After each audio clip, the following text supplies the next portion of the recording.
Hello and welcome to Synergy 365. How are you doing today? I'm checking my mic, making sure my mic's hot so I don't do this whole video and realize that I'm muted. How are you?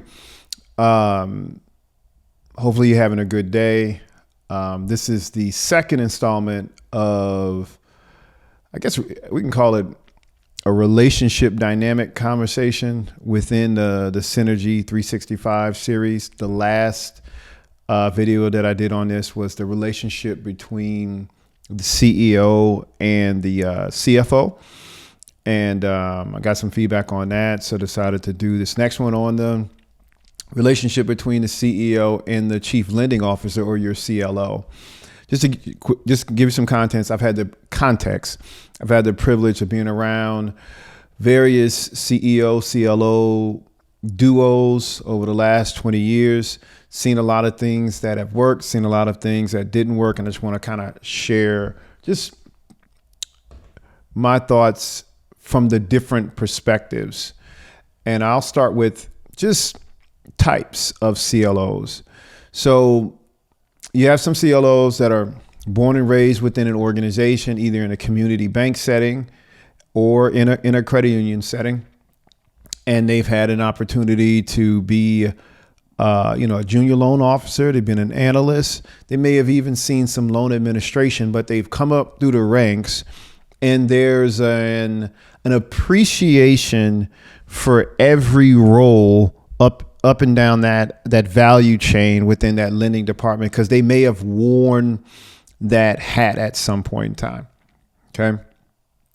On the other end of that, you have some CLOs that end up in some of our organizations that come from extremely large organizations where you have a lot of subject matter experts. There's a lot of different departments, and you have a lot of admin support that individual can rely on to get things done. One of the benefits of having a CLO that comes from a larger organization is that individual may have some experience with some more sophisticated syndication strategies. They may have more experience with bundling up loans and things of that nature. On the opposite end, a lot of those individuals, especially if you take somebody from like a large regional bank, although on their resume they're going to look amazing, they may be less reluctant to get their hands dirty in some of the day-to-day things that are needed to get done at some of our credit unions.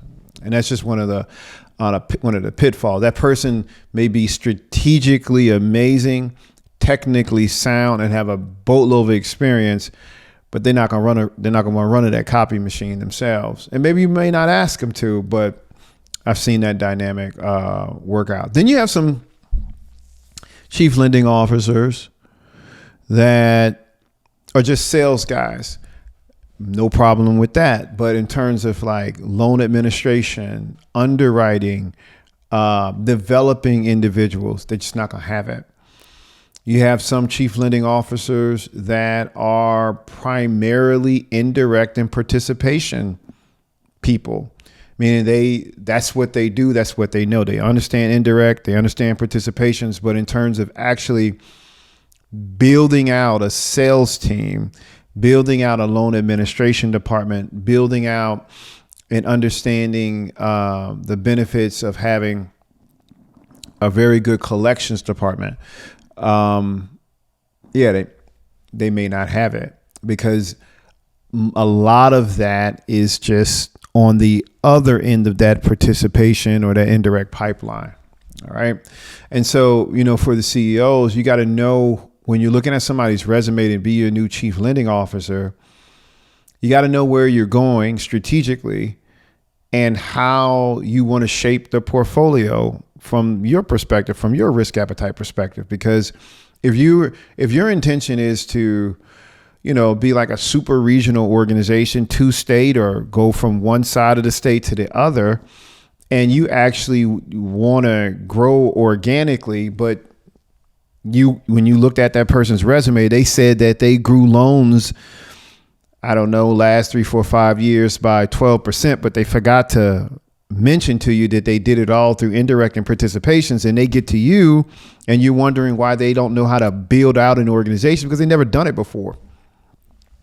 And so you got to, when you're evaluating who you want to lead your charge in your lending department, you really got to get into the details of what they've done in the past and their level of involvement working through each area of it.